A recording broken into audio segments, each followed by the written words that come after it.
चलिए, circle and tangent में दो इंपॉर्टेंट थ्योरम डिस्कस करने के बाद अब हम उससे रिलेटेड क्वेश्चंस बनाते हैं। ठीक है, हमारे थ्योरम क्या है? थ्योरम ये है कि किसी कॉर्ड पर सेंटर से अगर परपेंडिकुलर गिराया जाएगा, कॉर्ड पर सेंटर से परपेंडिकुलर, तो वो कॉर्ड को बाइसेक्ट कर देगा, दो इक्वल टुकड़े हो जाएंगे कॉर्ड के। इसका दूसरा कॉन्ट्रेरी थ्योरम क्या था? जस्ट रिवर्स इसका, कि कॉर्ड का मिड पॉइंट हमको मालूम हो और सेंटर से एक लाइन हम मिड पॉइंट से मिला दें, तो वो लाइन कॉर्ड के साथ क्या हो जाएगी? परपेंडिकुलर, यानी 90 डिग्री के एंगल बनाएगी। ठीक है, तो अगर कॉर्ड डिक्लेयर है कि 90 डिस्टेंस जो है सेंटर से वो डिक्लेयर है कि कॉर्ड पर 90 डिग्री है, तो वो कॉर्ड को बाइसेक्ट कर देगी।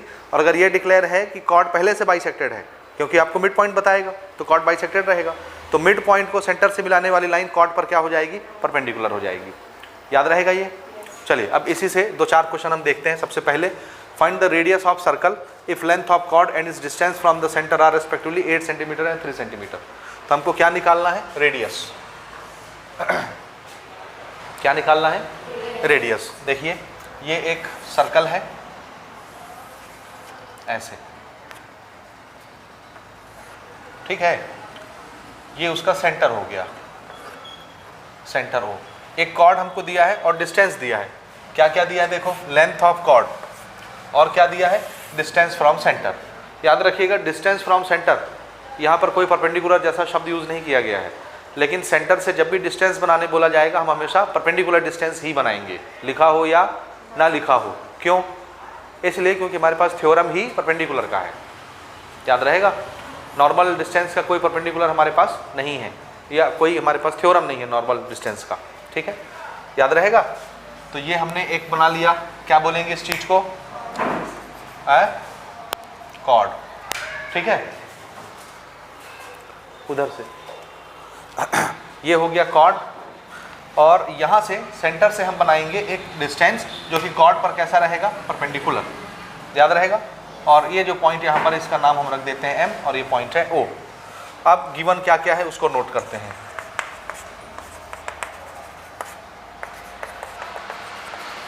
ए सर्कल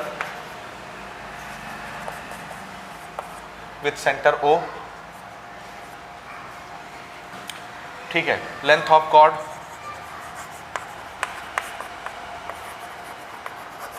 कॉर्ड की लंबाई AB, A से B पूरा कॉर्ड है ना, ये पहला डाटा है, ये है पहला डाटा, तो हम इसको मान लेंगे लेंथ ऑफ कॉर्ड। और डिस्टेंस फ्रॉम सेंटर,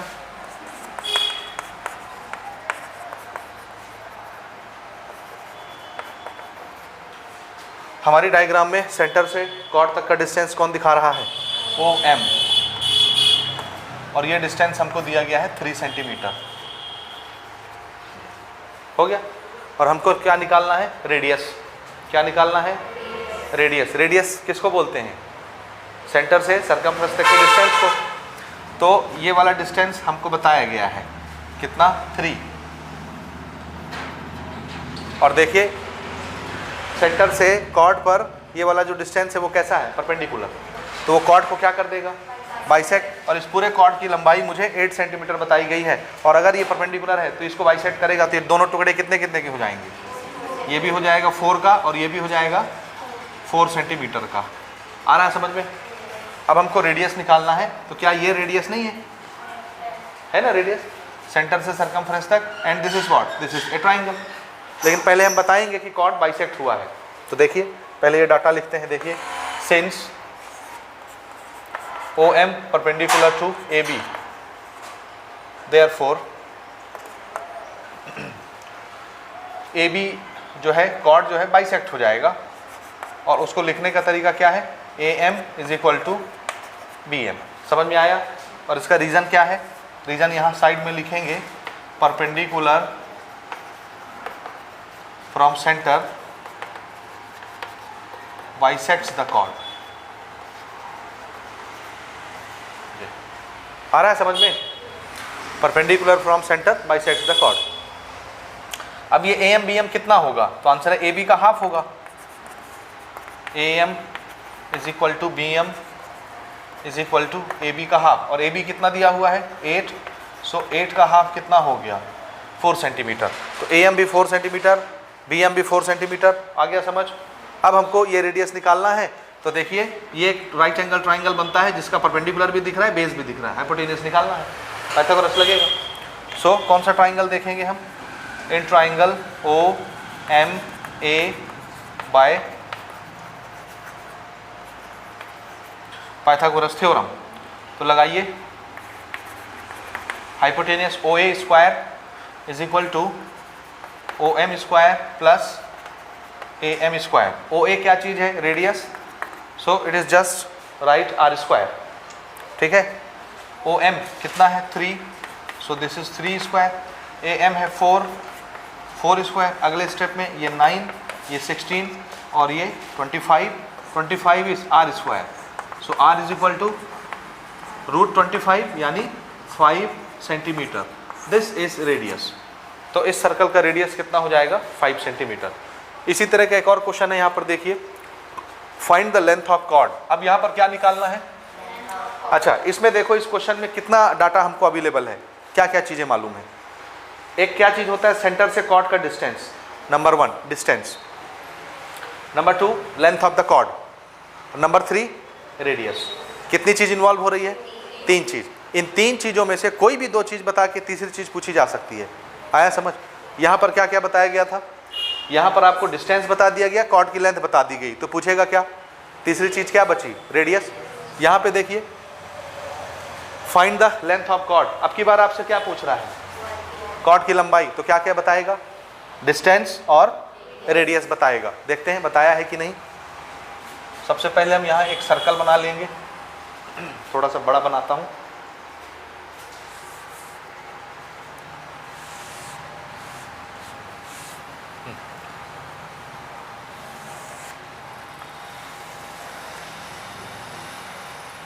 ये एक कॉर्ड हमने बना लिया ए बी, और यहाँ पर centre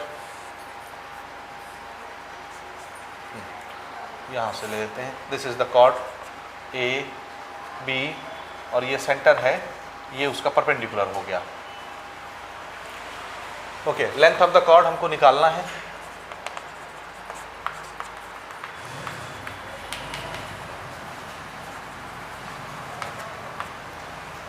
okay, if radius 13 centimetre, distance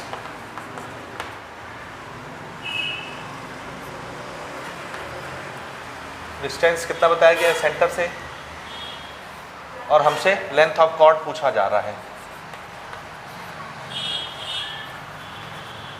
cord की लंबाई ए बी है, ये पूछी गई है, ठीक है, समझ रहे हो।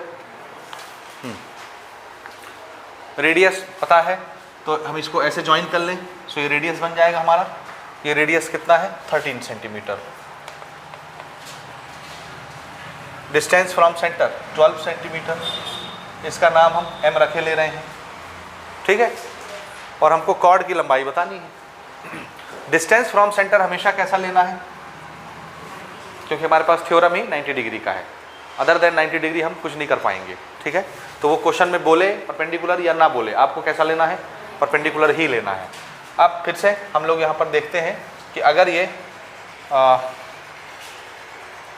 वो बाद में बता सकते हैं, अभी भी बता सकते हैं। ये वाली चीज़, ये वाली स्टोरी, ये कॉर्ड परपेंडिकुलर होगा तो लेंथ डिस्टेंस जो है परपेंडिकुलर होगा कॉर्ड पर, तो कॉर्ड को बाइसेक्ट कर देगा। वो अभी बता लो या बाद में बता लो, एक ही चीज़ है। तो पहले हम ए एम निकालेंगे। In triangle O M A by Pythagoras theorem. लगाइए, O A square is equal to O M square plus A M square. O A is hypotenuse, that is 13 का स्क्वायर, ओ एम इज 12 का square, और A M का square यहाँ से निकल जाएगा। 13 का स्क्वायर 169, दिस इज़ 144, ये 144 इधर माइनस होने आ जाएगा। ए एम स्क्वायर कितना बचेगा जी?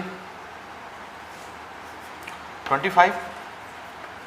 तो अगले स्टेप में A M is equal to √25, A M is equal to कितना हो गया 5 सेंटीमीटर।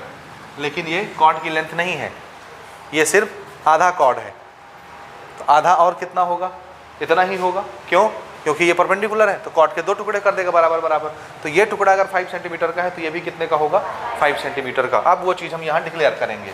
देखिए, सिंस डिस्टेंस का नाम क्या है, OM is perpendicular to AB, इसलिए ये क्या कर देगा AM is equal to BM is equal to AB/2। ठीक है, और उसका रीज़न क्या है, रीज़न ये लिखा हुआ है, आप यहाँ लिख सकते हैं, लिख लोगे परपेंडिकुलर फ्रॉम सेंटर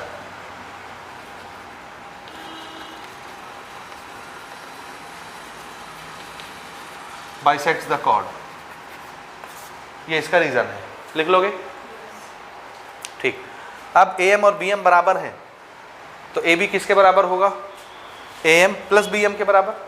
ये देखो ना, AM जितना होगा उतने BM भी होगा, और टोटल AB कॉर्ड है।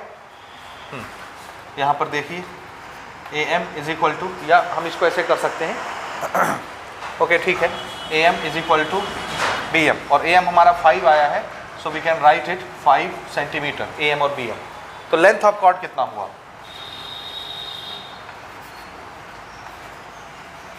लेंथ ऑफ कॉर्ड AB, ये किससे बनेगा, AM को डबल कर दो AB बन जाएगा, BM को डबल कर दो AB बन जाएगा, या AM प्लस BM कर दो AB बन जाएगा। जैसे लिखना चाहो वैसे लिख सकते हो।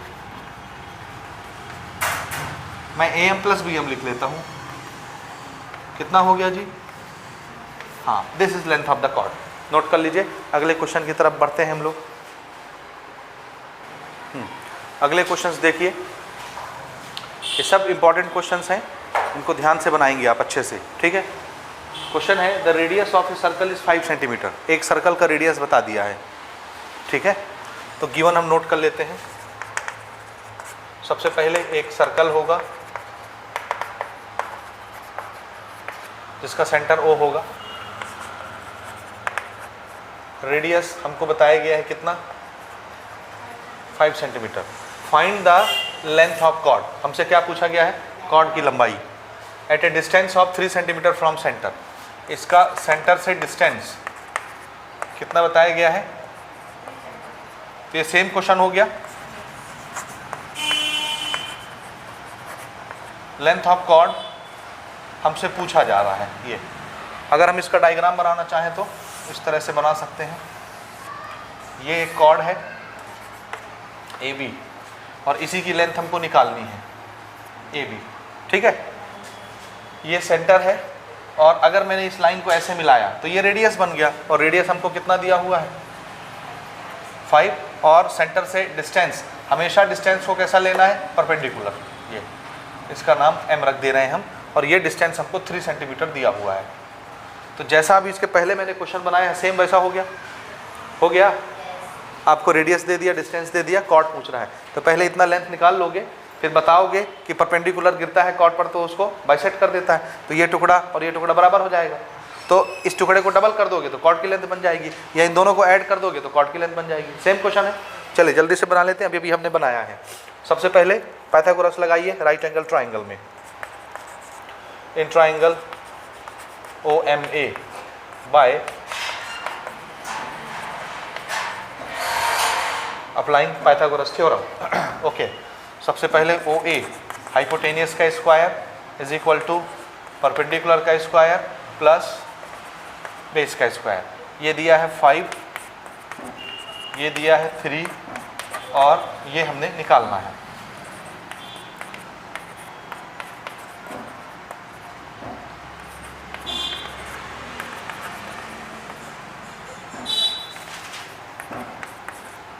ठीक है,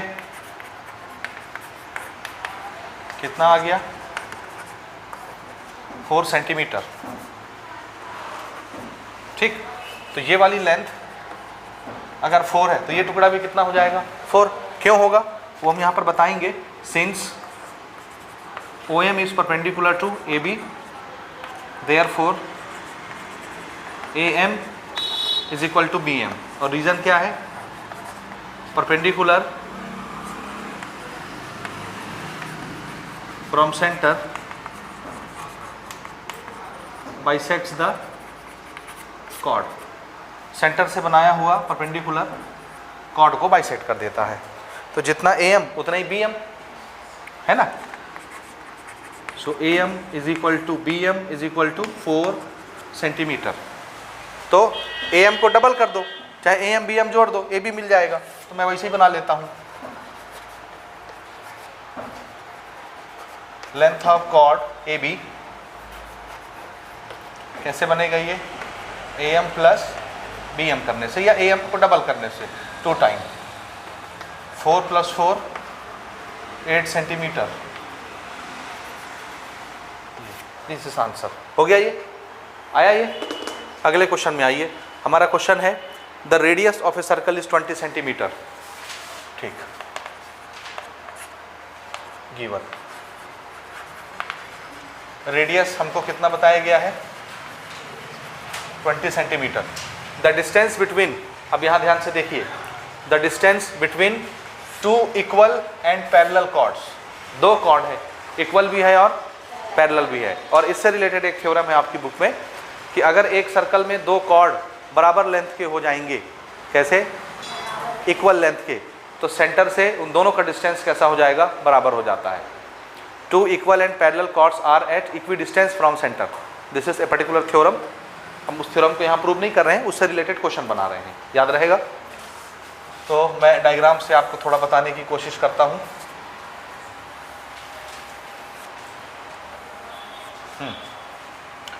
एक कॉर्ड बनाया यहाँ, इस कॉर्ड का नाम है AB। एक कॉर्ड बना दिया यहाँ, इस कॉर्ड का नाम है CD। और दोनों कॉर्ड कैसे हैं, बराबर लेंथ के हैं और पैरेलल भी हैं आपस में। कैसे हैं, इक्वल भी हैं और पैरेलल भी हैं। थोड़ा मैं पैरेलल अच्छे से बना दूँ इसको। ठीक है जी, हो गया। तो मैं मान लेता हूँ इसकी लंबाई आपस में बराबर है और आपस में ये पैरेलल है। भले बनाने में मेरा छोटा बड़ा हो गया हो, अलग बात है। ठीक है, इक्वल लेंथ और पैरेलल भी है। ठीक, chords AB is equal to CD and AB parallel to CD, दोनों चीज़ें हैं, इक्वल भी हैं आपस में, पैरेलल भी हैं। हो गया। यहाँ कहीं पर सेंटर होगा, this is centre. Okay, the distance between 2 equal and parallel chord is 24 centimetre. Distance हमको दिया हुआ है, distance between 2 chords, this is equal to 24 centimetre. ये डिस्टेंस कहाँ है, तो आंसर है ये डिस्टेंस ये है, ये हमेशा डिस्टेंस कहाँ से हमको लेना है, सेंटर से। तो ये लाइन भी कहाँ से पास होगी, सेंटर से ही पास होगी, क्योंकि हमारे पास जो थ्योरम है वो सेंटर वाला थ्योरम है और कहीं से डिस्टेंस हम नहीं खींच सकते, याद रहेगा। और ये पूरा डिस्टेंस, इसका नाम मैं रख देता हूँ M और इसका नाम मैं रख देता हूँ N। और ये पूरा डिस्टेंस MN कितना दिया हुआ है, 24। कितना दिया है, हाँ 24 सेंटीमीटर, ये कंप्लीट डिस्टेंस। इसका नाम हमने यहाँ रखा है MN, 24 सेंटीमीटर। ठीक है। Find the length of chord. अब दोनों कॉर्ड की लंबाई बराबर है, किसी एक की लंबाई निकाल लीजिए। तो इसमें हमको निकालना क्या है, लेंथ ऑफ कॉर्ड, AB या CD, कुछ भी। ठीक है, हो गया। हाँ, यहाँ हमको लिबर्टी क्या यूज़ करनी है, एक तो हमको रेडियस दिया है, देखिए ना, तो मैं इसको ऐसे मिलाऊंगा, ये रेडियस बन जाएगा। और रेडियस हमको 20 दिया हुआ है, सो दिस इज 20 सेंटीमीटर। हो गया। तो ये हमारा डायग्राम हो गया, है ना। अब देखो, हमको कॉर्ड की लंबाई निकालनी है, सेम क्वेश्चन है ये वाला। तो कॉर्ड की लंबाई अगर निकालनी थी, ये जो हमने निकाला 4 सेंटीमीटर, तो हमने क्या किया, अगर कॉर्ड निकालना है, कॉर्ड की लेंथ, तो आपको डिस्टेंस पता होना चाहिए, रेडियस पता होना चाहिए। तो देखिए, हमको रेडियस पता है और हमको डिस्टेंस पता नहीं है, क्योंकि ये जो डिस्टेंस है दोनों कॉर्ड के बीच का डिस्टेंस है। हमको कहाँ से डिस्टेंस चाहिए, सेंटर से। समझ आया। तो रेडियस और डिस्टेंस अगर दोनों हो तो फिर हम ये टुकड़ा निकाल लेंगे, और हमको मालूम है ये परपेंडिकुलर होता है, तो फिर ये और ये दोनों टुकड़े कैसे होते हैं, बराबर। तो डबल करके कॉर्ड की लेंथ आ जाएगी। समझे भाई। लेकिन उसके लिए चाहिए क्या, ये वाला डिस्टेंस चाहिए।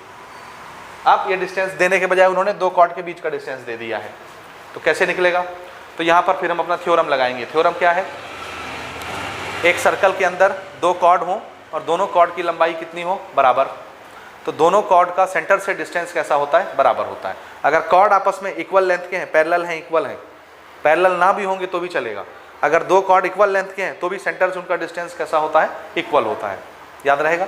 तो देखिए ये दो कॉर्ड पैरेलल और इक्वल दोनों हैं, तो ये वाला डिस्टेंस कैसे होगा? बराबर होगा।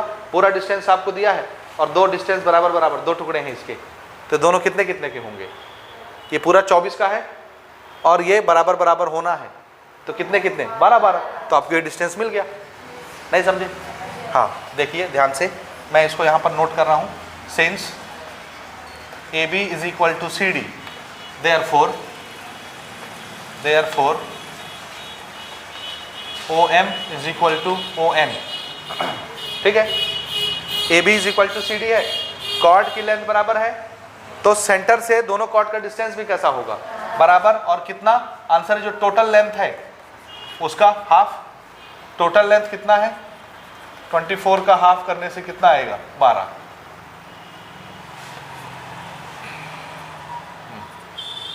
ठीक है? नहीं समझे? और इसका रीजन क्या है? रीजन यहाँ पे नोट कर लीजिए, यहाँ लिख दे रहा हूं मैं।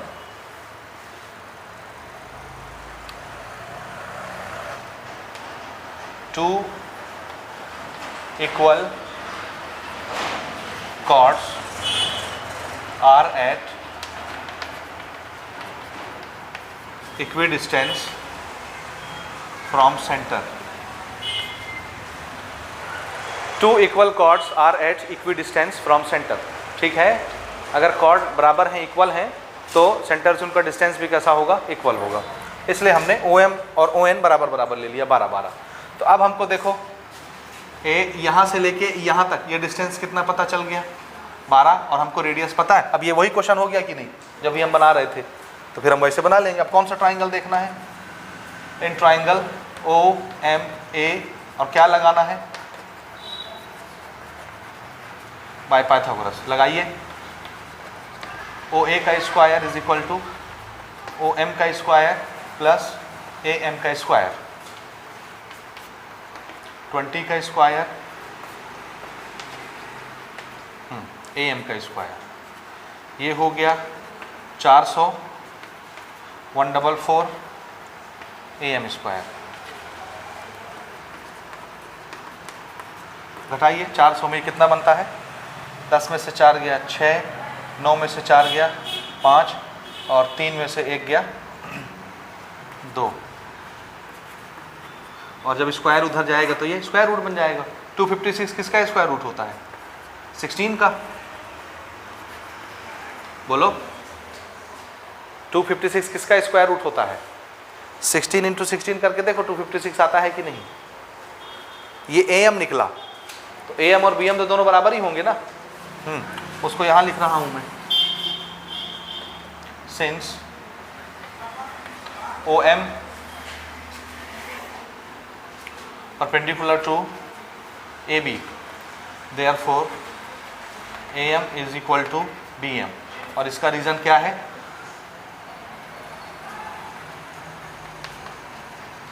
perpendicular from center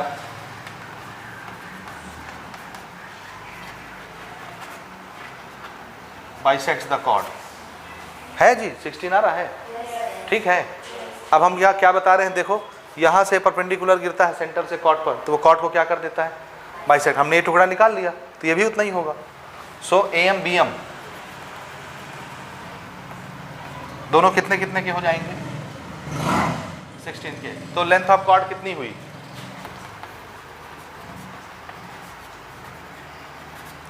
length of chord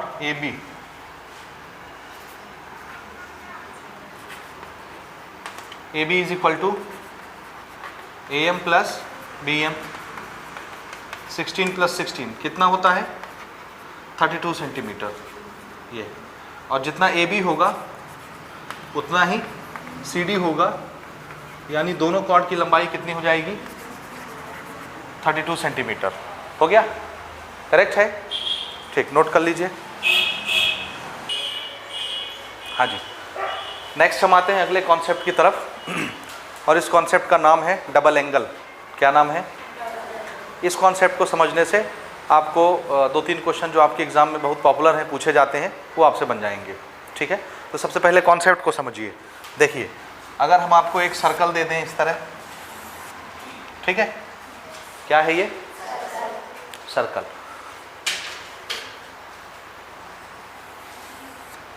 okay, this is a circle. तो सर्कल तो ये पूरा पार्ट होता है ना, जितना भी आपको वाइट पोर्शन दिख रहा है वो पूरा सर्कल है। अगर मैं इसमें से कुछ कट कर दूं, मैं बोलूं कि सिर्फ यहीं तक देखना जी, यहां से लेके यहां तक, तो क्या ये पूरा सर्कल है कि सर्कल का टुकड़ा है? सर्कल के टुकड़े को हम बोलते हैं आर्क। क्या बोलेंगे? तो ये हमने नाम रखा है इसका ए बी, और ये सर्कल का टुकड़ा है ए से लेके बी, दिस इज आर्क। समझ आया? और अगर मैं पूरे घूम के ऐसे आ जाऊंगा तो ये पूरा सर्कल बन जाएगा, सर्कमफ्रेंस, और ए से बी तक ही गया तो आर्क है। तो ये आर्क ऐसा है, ये दिख गया। हम ऐसे भी तो जा सकते हैं ना, ऊपर से नीचे, यहां से भी तो मैं बी तक जा सकता था, है ना? तो ये भी आर्क कहलाएगा। कहां से? ए से बी, ये वाला टुकड़ा ऐसा जब आप जाएंगे ये, तो ये भी क्या कहलाएगा? आर्क कहलाएगा। लेकिन देखो, ये बड़ा आर्क है और ये छोटा आर्क, तो इसको हम बोलेंगे माइनर आर्क, और इसको क्या बोलेंगे? Major arc. क्लियर है? आर्क को कैसे दिखाना है? जैसे इस आर्क का नाम है ए बी, तो इसको हम ऐसे दिखा देंगे, ये माइनर आर्क की निशानी है। और मेजर आर्क दिखाना है तो उसको भी ऐसे ही लिखेंगे, ए बी ऐसा, तो पता नहीं चलेगा माइनर है कि मेजर है। इसलिए मेजर बड़ा रास्ता होता है, उसको दिखाने के लिए बीच में कोई और पॉइंट हम ले लेते हैं। जैसे यहाँ हमने ले लिया सी, तो अब हम आपको बताएंगे ए से बी जाना है, तो डायरेक्ट ए से बी लिख दिए तो माइनर आर्क हो गया। और हमने बताया कि नहीं, ए से बी तो गए लेकिन सी होते हुए गए, तो फिर किस रास्ते से गए? बड़े रास्ते से, तो वो कैसा आर्क हो गया? हाँ, तो ये ऐसा 3 डिजिट लिख दिए तो वो मेजर आर्क हो गया। याद रहेगा कि नहीं रहेगा? हाँ, अब समझिए ना। अब हम इस माइनर आर्क या मेजर आर्क से कुछ एंगल बनवाते हैं। एंगल बनाने के लिए हम लोग वर्ड यूज़ करेंगे सबटेंडेड बाय। बनाना, उसको क्या बोलेंगे? Subtended bye. किससे बनवाना है? आर्क से। तो जिससे एंगल सबटेंड कराना होता है उसके दोनों एंड पे पहुंच जाइए, एंड पॉइंट। जैसे मैं बोलता हूँ ये एक आर्क है आर्क, तो इसका एक एंड पॉइंट ये है, दूसरा एंड पॉइंट ये है। अब इससे एंगल बनवाना है, तो इस एंड पर पहुंच जाएंगे और इस एंड पर पहुंच जाएंगे। यहाँ से एक लाइन हम वहाँ तक ले जाएंगे जहाँ हमको एंगल बनवाना है। जैसे सी पर मुझे एंगल बनाना है, तो मैं एक लाइन ले जाऊँगा सी तक, लेकिन ये लाइन कहाँ से लाया हूँ? इस माइनर आर्क के एक एंड से। फिर माइनर आर्क के दूसरे एंड से भी एक लाइन सी तक ले जाऊँगा, ऐसे। ये आया समझ? ये तो इन दोनों लाइन के बीच का ये जो झुकाव है, इंक्लिनेशन, इसको क्या बोलूँगा? एंगल। अब इस एंगल को किसने बनाया? इस एंगल का नाम है थीटा। थीटा कोई मेजरमेंट होगा, 10 डिग्री, 20 डिग्री, 50 डिग्री, 100 डिग्री, कुछ भी। सो ये एंगल थीटा है। इस एंगल को किसने बनाया? तो आंसर है इस एंगल का मुंह जिसकी तरफ खुलेगा, जिसकी तरफ रहेगा, इसके सामने जो भी रहेगा वही इसको बनाने वाला होगा। जैसे ये एंगल किसकी तरफ झांक रहा है? नीचे की ऊपर? नीचे। और नीचे कौन है? ये आर्क। इसलिए मैं बोलूँगा इस एंगल को किसने बनाया है? इस आर्क ने बनाया है। ठीक है? So this angle C is subtended by this arc. याद रहेगा? और अगर मैं इस ए और बी दोनों को ऐसे एक लाइन से मिला दूं तो ये क्या चीज़ है? कॉर्ड। अब देखो, जब ये एंगल ऐसे झांकेगा तो इसको क्या दिखेगा? कॉर्ड। तो ये रहा कॉर्ड का एक एंड, ये रहा कॉर्ड का दूसरा एंड। इस एंड से लाइन गई, इस एंड से लाइन गई, तभी तो एंगल बना। तो क्या मैं बोल सकता हूँ कि ये एंगल कॉर्ड ने बनाया? Yes. So this angle is subtended by chord also. Arc भी बोल सकता हूँ, कॉर्ड भी बोल सकता हूँ। बात समझ में आ रही है? और ये जो बीच का एरिया होता है कॉर्ड और आर्क के बीच का, इसको बोलते हैं सेगमेंट। क्या बोलते हैं? तो अब देखिए, जब ये एंगल झांकेगा तो इसको ये सेगमेंट नहीं दिख रहा, पूरा का पूरा एरिया शेडेड जितना है। तो क्या मैं बोल सकता हूँ कि इस एंगल को इस सेगमेंट ने बनाया? Yes. So this angle is subtended bye segment also. ठीक है? समझ में आ रहा है कहानी कि नहीं आ रहा है? अच्छा, अब मजे की बात यह है, ध्यान से देखिए, ध्यान से समझेंगे ना। ये हमारा आर्क है और ये एंगल किसने बनाया है? आर्क ने बनाया है। कहाँ बनाया है? सरकमफ्रेंस पर। कहाँ बनाया है? सरकमफ्रेंस में। और यहाँ कहीं सेंटर होगा ये। ठीक है? This is centre O. Same इसी आर्क से मैं सेंटर पर लाइन ले जाता हूँ, एक लाइन ले गया यहाँ से, दूसरा लाइन ले गया उसी एंड से, और यहाँ पहुँच गया सेंटर पर। ये वाला जो एंगल होगा, इस एंगल को किसने बनाया, इस एंगल को। तो देखो ये लाइन इस एंड से आई, ये लाइन इस एंड से आई, और ये कौन है, आर्क। तो इस एंगल को भी इसी आर्क ने बनाया। अब यही आर्क है, एक बार सर्कमफ्रेंस में एंगल बनाता है और एक बार सेंटर में एंगल बनाता है। अब ये एंगल सर्कमफ्रेंस वाला और सेंटर वाला दोनों एक ही आर्क बना रहा है, एक ही आर्क या एक ही कॉर्ड। समझ में आ रहा है। Same chord is subtending angle at the circumference, same chord is subtending angle at the centre. तो इन दोनों एंगल को एक ही पर्सन बना रहा है या एक ही डिजाइन बना रहा है, आर्क या कॉर्ड। तो इन दोनों का आपस में रिलेशन होता है। रिलेशन ये होता है कि जब एक आर्क या कॉर्ड सर्कमफ्रेंस पर एंगल बनाए और वही आर्क या वही कॉर्ड सेंटर पर भी एंगल बनाए, तो सर्कमफ्रेंस पर वो जितना एंगल बनाता है उसका जस्ट डबल सेंटर पर एंगल बनता है। तो ये एंगल इससे डबल हो जाता है। तो अगर ये थीटा है तो ये कितना हो जाएगा, 2 थीटा। अगर ये 100 डिग्री है तो ये कितना हो जाएगा, 200 डिग्री। अगर ये 50 है तो ये कितना हो जाएगा, क्योंकि बनाने वाला तो यही आर्क है। समझ में आया। तो इसको बोलते हैं double angle.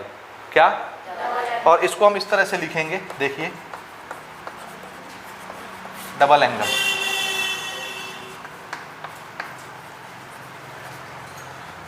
Angle subtended bye arc at centre. Arc या कॉर्ड कुछ भी लिख सकते हो ना। एंगल सबटेंडेड बाय आर्क या कॉर्ड कुछ भी at centre is double, then angle subtended by same arc at remaining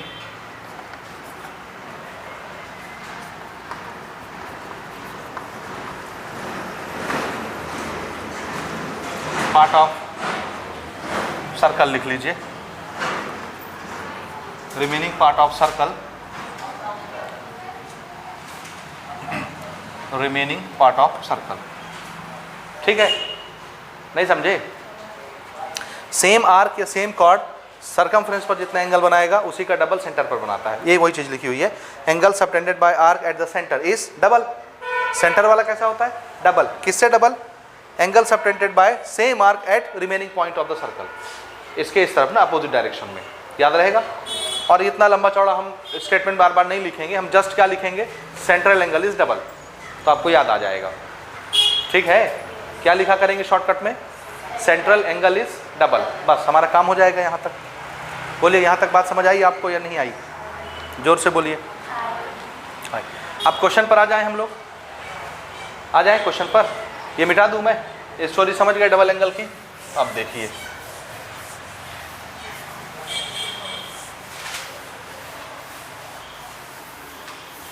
अब हम आते हैं इस क्वेश्चन पर। ये आपके एग्जाम में पूछा गया है क्वेश्चन ऑलरेडी।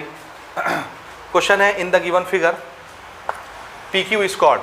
ये पी क्यू जो है ये क्या है, कॉर्ड है। दिख गया, P Q chord. If angle P R Q 50 degree, P R Q, इस एंगल को किसने बनाया, इस एंगल के सामने कौन है, ये आर्क या ये कॉर्ड। तो मैं दोनों का क्रेडिट ले सकता हूं, मैं बोल सकता हूं कि इसको इस कॉर्ड ने बनाया या इस आर्क ने बनाया, बात एक ही है। So this angle is subtended by this cord. कितना है एंगल पी आर क्यू। अब हम यहां से सॉल्यूशन स्टार्ट करते हैं। गिवन में लिख देते हैं angle P R Q is 50 degree. अब हमसे पूछा जा रहा है then find angle O P Q. खोजो कहाँ है O P Q. O P Q, this is centre O, O P Q. ये एंगल P है, लेकिन कौन सी दो लाइन के बीच बनने वाला, O और P तक जो लाइन जाएगी उसके बीच बनने वाला एंगल P।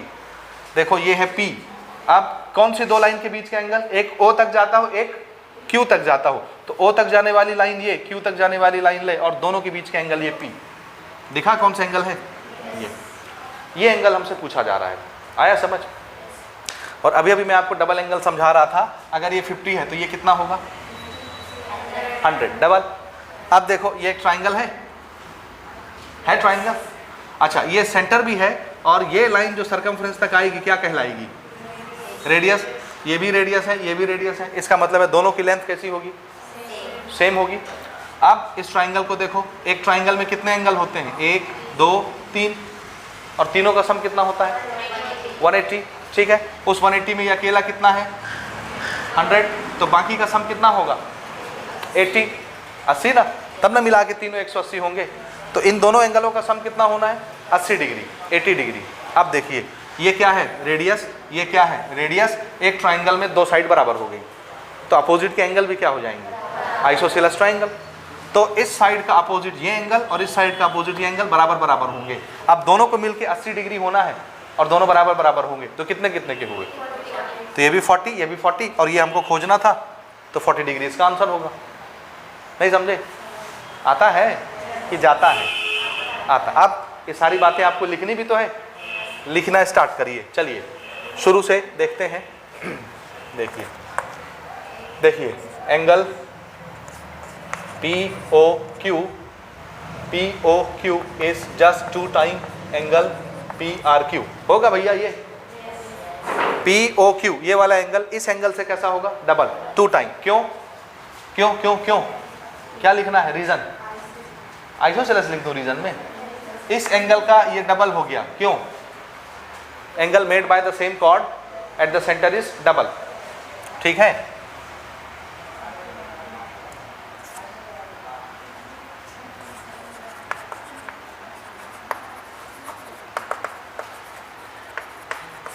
ये शॉर्टकट में लिख दिया, सेंट्रल एंगल इज डबल, ठीक है। हाँ जी, तो बताइए POQ कितना हो गया 2 टाइम 50 यानी 100 डिग्री हो गया, हो गया कि नहीं हुआ। इन ट्राइंगल, अब ये ट्राइंगल देखो OPQ दिखा जी, ये ट्राइंगल OPQ, तीनों एंगल का सम कितना होना है 180।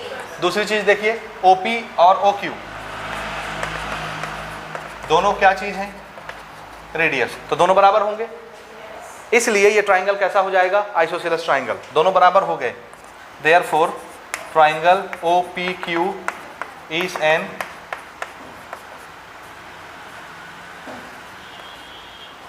Isosceles triangle. अगर आइसोसेलेस ट्राइंगल होगा तो अपोजिट के दोनों एंगल क्या हो जाएंगे, दोनों साइड के अपोजिट के दोनों एंगल इक्वल हो जाएंगे। तो एक एंगल OPQ और एक एंगल OQP दोनों बराबर हो जाएंगे। रीजन क्या है, opposite angles of isosceles triangle, ठीक है, समझे। और दोनों को हम मान लेते हैं x है, x ये यहाँ पे लिख लेना थोड़ा जगह बना के, दोनों को क्या मान लिए बराबर है, तो दोनों को x x मान लीजिए।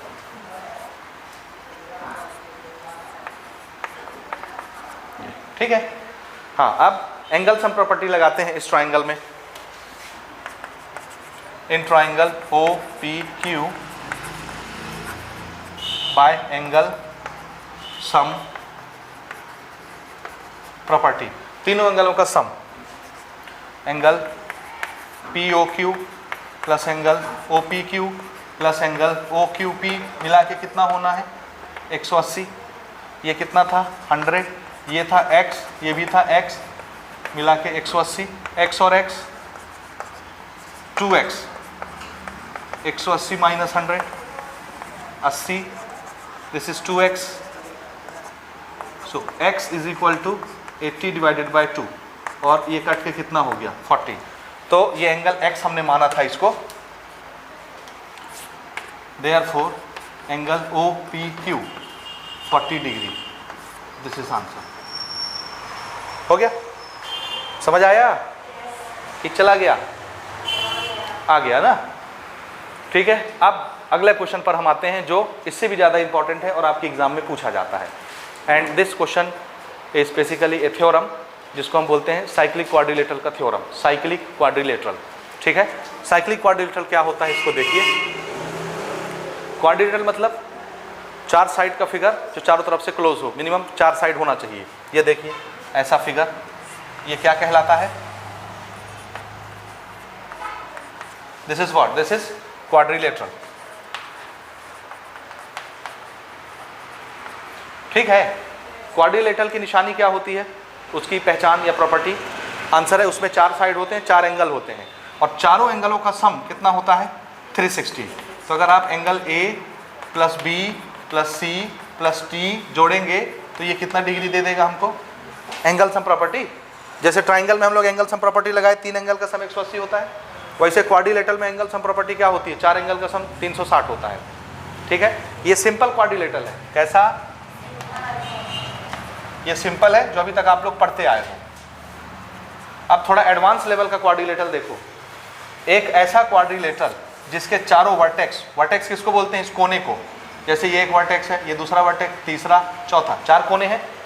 एक ऐसा क्वाड्रिलेटरल जिसके चारों कोने, चारों वर्टेक्स सर्कल पर फंस जाए, सर्कल के सरकमफ्रेंस पर, जैसे ये हो गया, ये समझ आया, ये हो गया A B C D। देखो ये पॉइंट भी सर्कल पर आ गया, ये वाला भी सर्कल पर आ गया, ये वाला भी सर्कल पर आ गया, ये वाला भी सर्कल पर आ गया, और ये सेंटर है सर्कल का। ठीक है, ये वाला जो क्वाड्रिलेटरल है ये कहलाता है साइक्लिक क्वाड्रिलेटरल। ये सिंपल, यहाँ कोई सर्कल नहीं है, और ये क्या है, साइक्लिक। साइक्लिक क्वाड्रिलेटरल की खासियत ये होती है कि सर्कल इसके वर्टेक्स से ही जाएगा, कोई भी वर्टेक्स अंदर बाहर नहीं छूटेगा। सर्कल कहाँ से पास होगा, चारों वर्टेक्स से ही पास होगा, इसीलिए इसको साइक्लिक क्वाड्रिलेटरल बोलते हैं। और इसके कारण इसके पास एक प्रॉपर्टी और आ जाती है, वो प्रॉपर्टी ये होती है कि इसके अपोजिट एंगलों को जब भी जोड़ोगे, जैसे D का अपोजिट एंगल कौन है, B, तो अगर आपने एंगल B और एंगल D जोड़ा तो ये हमेशा 180 रहेंगे।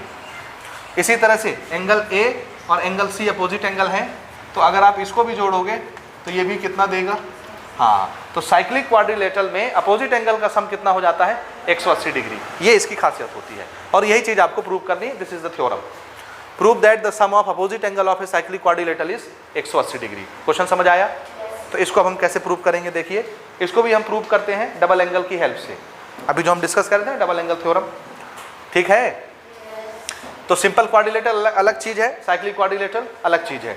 जैसे ही शब्द यूज हो गया साइक्लिक क्वाड्रिलेटरल के साथ, तो आप क्या समझ जाएंगे, इसके चारों कोनों से सर्कल बनाऊंगा, बकायदा सर्कल चारों वर्टेक्स से पास होगी, और अपोजिट एंगल का सम क्या हो जाएगा, 180। और अगर हमने प्रूव कर दिया किसी क्वाड्रिलेटरल के अपोजिट एंगल का सम 180 है, तो वो क्या प्रूव हो जाएगा, साइक्लिक क्वाड्रिलेटरल, यानी सर्कल उसके चारों वर्टेक्स से पास होगी। हो गया जी। अब देखिए इसको कैसे बनाएंगे।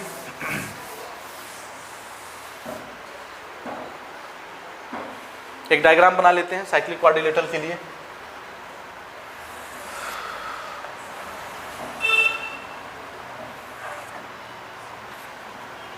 ठीक है, एक सर्कल, एक सेंटर बना लीजिए। यहां से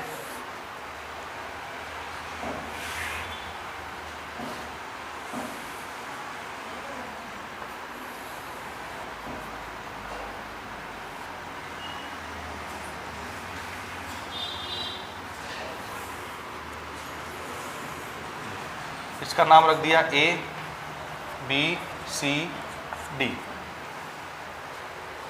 हो गया, समझे? हाँ, okay. Cyclic quadrilateral given ABCD is a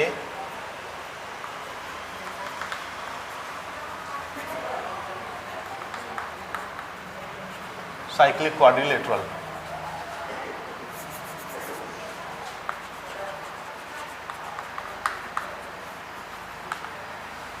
ABCD इसे साइक्लिक क्वाड्रिलेटरल, ठीक है। और यहाँ पर इसका सेंटर होगा कहीं पर, ये, ठीक है जी, समझ गए? हाँ, हमको क्या प्रूव करना है, अपोजिट एंगल क्या ला के दिखाना है, अपोजिट एंगल का सम 180 डिग्री। अपोजिट एंगल कौन कौन से हैं, जैसे एंगल ए का अपोजिट एंगल कौन है, एंगल ए का अपोजिट C, तो इन दोनों का सम कितना दिखाना है मुझे, 180। इसी तरह से एंगल बी का अपोजिट कौन है, एंगल डी, इसका सम भी 180 दिखाना है। ये चीज़ हमने प्रूव करनी है, ठीक। चलिए कंस्ट्रक्शन कर लेते हैं, क्योंकि हमको डबल एंगल बनाना है। कंस्ट्रक्शन बहुत आसान है। सेंटर को एक बार ए से ज्वाइन कर दो, एक बार सी से ज्वाइन कर दो, ऐसे ज्वाइन OA एंड OC। हो गया। समझे? किसको किसको ज्वाइन करना है? OA को और OC को, ठीक है ना? हाँ, अब देखो ना, प्रूफ शुरू करते हैं। हाँ, यहाँ देखो, ये है A, ये है C और ये क्या है? R। इस आर्क ने इस एंगल को बनाया है, पहचानो। ये वाला एंगल दिख रहा है, देखो ये AC दिख रहा है आर्क, यहाँ से इस एंड से एक लाइन गई, इस एंड से एक लाइन गई, सो this angle is subtended bye arc AC, minor arc है ये, क्योंकि मेजर तो ये वाला होगा। आया समझ? तो इसने एंगल बनाया यहाँ, और इसी आर्क से एक लाइन जा रही है सेंटर तक, यहाँ से एक लाइन आ रही है सेंटर तक, तो ये वाला एंगल भी कौन बना रहा है? यही आर्क। तो यहाँ पर ये जितना बनाएगा, यहाँ पर उसका, हाँ, तो एंगल D का डबल बनेगा एंगल O इस आर्क के द्वारा, ठीक है? देखिए ना, arc ABC subtends angle ADC at circumference and angle AOC at center। ये समझ आया? देखो statement, arc ABC subtends angle ADC इस एंगल को सरकमफ्रेंस पर बनाया और AOC को सेंटर पर बनाया, यही चीज लिखा है। तो डबल एंगल थ्योरम क्या बोलता है? सेंटर वाला एंगल क्या हो जाएगा? डबल। तो पहचानना ना, therefore angle AOC is double of angle ADC। आया समझ? नहीं आया? देखो, नहीं आया?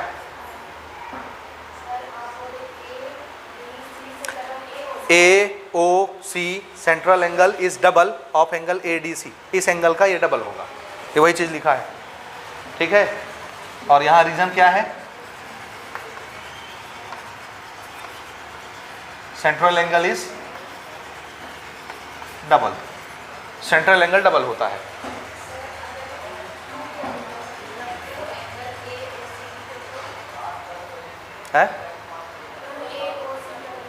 नहीं, इसमें बड़ा कौन है? सेंटर वाला एंगल बड़ा होगा कि सरकमफ्रेंस वाला? कौन सा बड़ा होगा, सेंटर वाला या सरकमफ्रेंस वाला? हाँ देखो ना, ये 50 है, ये 100 है, बड़ा कौन होता है? सेंटर वाला। तो जो बड़ा होगा वो किसी से मल्टीप्लाई हो के ना बना होगा। ये एंगल खुद 50 डिग्री है, तो ये अगर 100 बनना है तो 50 में 2 मल्टीप्लाई करोगे तब 100 बनेगा, कि 100 में 2 मल्टीप्लाई करोगे तब 50 बनेगा? हाँ, तो ये 50 है, ये 50 ADC, इसमें 2 मल्टीप्लाई किए तो ये बन गया सेंटर वाला 100। समझ आया? ओके, सिमिलरली देखो, ये एक हो गया स्टोरी। अब उल्टा देखो, उल्टा मतलब अब ये इधर देखो, फिर लिखना आराम से। अब ये आर्क देखो, ये कौन सा आर्क है? Major arc. अब ध्यान से समझना, सिमिलरली मेजर आर्क ADC, दिखा मेजर आर्क, ये भी एंगल सबटेंड कर रहा है, सबटेंड्स एंगल। ध्यान से देखना, ये वाला आर्क ना, अब मैं ये एंगल मिटा रहा हूं भाई ना, आपको कंफ्यूजन ना हो, यहाँ की निशानी मिटा रहा हूं, ठीक है? हाँ, अब थोड़ा इधर से उल्टा होके देखोगे, यहाँ से ऊपर से। अब आर्क कौन है? ADC, ये ऐसा आर्क है। अब देखो, ये इस आर्क का एंड पॉइंट और ये इस आर्क का एंड पॉइंट। यहाँ से एक लाइन गई यहाँ सरकमफ्रेंस तक, यहाँ से एक लाइन आई सरकमफ्रेंस तक, तो इस एंगल को किसने बनाया? इसका मुंह किधर है? हाँ, ये वाले आर्क ने बनाया। नहीं समझे? इस एंगल का मुंह किधर? ऊपर की तरफ, और ऊपर की तरफ कौन सा आर्क है? तो इस एंगल को किसने सबटेंड किया? इस आर्क ने। इस एंगल का नाम क्या है? ABC, angle ABC at circumference, ठीक है? हाँ, एंड दूसरा एंगल देखो, यहां देखो, ये दिखा यहां तक ADC, ठीक है? ये आप यहां से देख रहे हो ना, इधर से, यहां से एक लाइन गई सेंटर तक, यहां से एक लाइन गई सेंटर तक, तो ये वाला एंगल किसने बनाया? इस एंगल का मुंह किधर है? इसी आर्क की तरफ है। एंगल का मुंह हमेशा जो आप बनाता है उसकी तरफ होता है, इसलिए ये एंगल तो हम पहले ही यूज कर चुके, इधर वाला। इसका मुंह इधर था तो इस आर्क ने बनाया था। अब ये वाला आर्क बना रहा है तो इस एंगल का मुंह किधर होगा? ऊपर की तरफ होगा। आया समझ? तो इस सेंटर वाले एंगल को किसने बनाया? सेम आर्क ने। इस एंगल का नाम क्या होगा? COA, यहाँ से देखो ये तो ऐसा COA, नहीं समझे? सेंटर से एक लाइन C तक गई, एक लाइन A तक गई, तो ये जो एंगल O है वो C और O के बीच बनने वाला एंगल है, ठीक बात?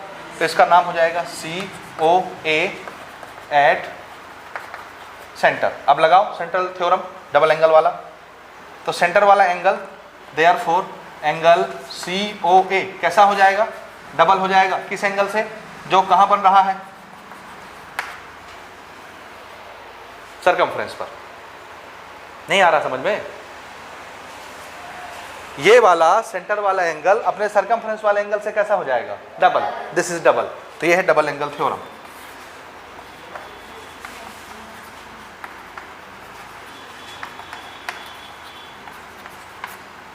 ठीक है, दो हुए, दोनों इक्वेशन जोड़ दीजिए, एड 1 and 2, तो क्या क्या होगा देखो, angle AOC plus angle COA, right part एक साथ इज इक्वल टू लेफ्ट एक साथ, 2 time angle ADC plus 2 time angle ABC। हाँ, ये पहचानो, देखो एंगल AOC प्लस COA कितना होगा? ध्यान से देखो, AOC ये एंगल दिखा प्लस एंगल COA ये एंगल, तो ये पूरा घूम के इतना कितना हो गया? ये 360। तो इसका सम कितना हो गया? 360। इसमें भी 2 कॉमन, ADC ABC, ये 2 नीचे ले आओ। तो अब देखो, this is angle ADC, this is ABC। ADC कौन सा एंगल है? पहचानो, ADC A और C के बीच बनने वाला एंगल D, तो इसको मैं शॉर्टकट में एंगल D लिख लूं। ABC A और C के बीच बनने वाला एंगल B, तो इसको शॉर्टकट में एंगल B लिख लूं, और ये कितना आ गया? Angle B plus angle D is equal to 180 degree. देखो आया समझ कि नहीं आया? हो गया? तो हमने ये अपोजिट एंगल का सम कितना प्रूव कर लिया? 180। ठीक है, अब देखिए एंगल सम प्रॉपर्टी लगाते हैं क्वाड्रिलेटरल में। यहां पर लिख रहा हूं ना, जगह कम है। देखिए, बाय एंगल सम प्रॉपर्टी क्या होता है? Angle sum property, angle A plus angle B plus angle C plus angle D कितना होता है? 360। अब मुझे एक बात बताओ, angle B plus angle D कितना बना चुके हैं हम? तो इन दोनों के सम की जगह क्या लिख सकते हैं? 180। या आप चाहें तो एक स्टेप ऐसे लिख सकते हैं, angle A plus angle D और एंगल B ना, angle A plus angle C और B और D साथ में लिख लेते हैं ये।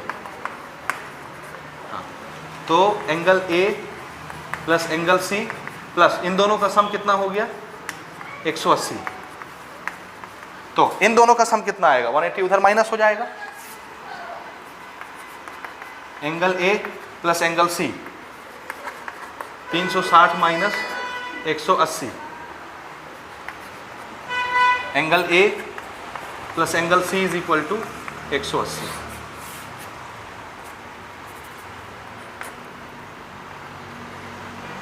हो गया?